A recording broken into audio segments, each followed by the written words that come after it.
It's not just my own personal experiences of going out and getting those weird stares from people or microaggressions, those slight comments that they make at work. My family still lives in rural Georgia.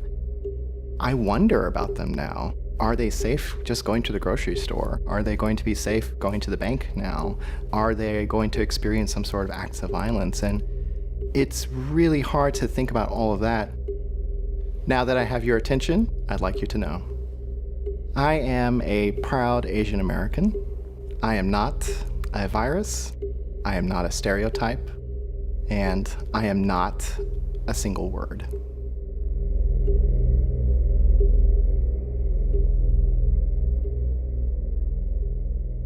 My name is Samuel Kim. I am an assistant professor of psychology at Texas Woman's University. When COVID hit us, it was something that we've never experienced before. And when we, as a group of people or a society, want to blame someone or something, and so attacking Asians or blaming Asians, I think, was a reaction to that fear of the unknown. I was born and raised in rural Georgia. I remember one day my elementary school teacher asked all the white students to stand up so that he could count. And I remember looking down at my hands and thinking, it looks white, right?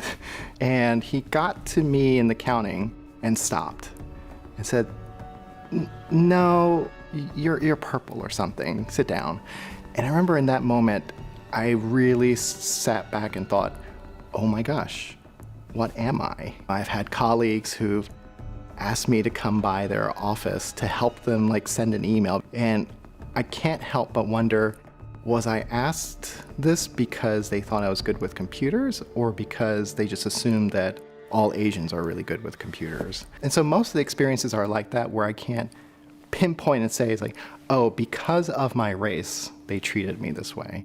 It's a lot of experiences where I have to stop and think about it.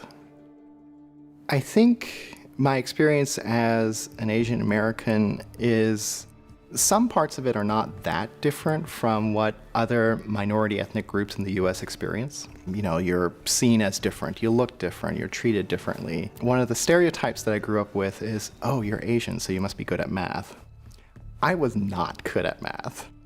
Let me tell you, I could write a killer essay, but I was not good at math. And I don't recall ever asking to be in an advanced math course, but I found myself in an AP calculus class where I barely understood what was going on. That wasn't as bad as the students around me wanting to compare scores with me. It's like, oh, I did better than Sam. It's like, I did better. What the undertext of that was, I did better than the Asian. I think one area for Asian Americans that people often refer to is that model minority myth. And it's the idea, it's like, well, the racism you experience is good. So in addition to the attacks that people get, the racial slurs that they hear, I think getting even the positive kinds of racism are still very, very hurtful. I don't like seeing people hurting. I have been very discouraged throughout this past year, but I still believe there's hope. There's always going to be helpers and people doing good out there. When people say this is a time to come together, it's not just a time to come together for action. Now is the time to stand up and support and love one another.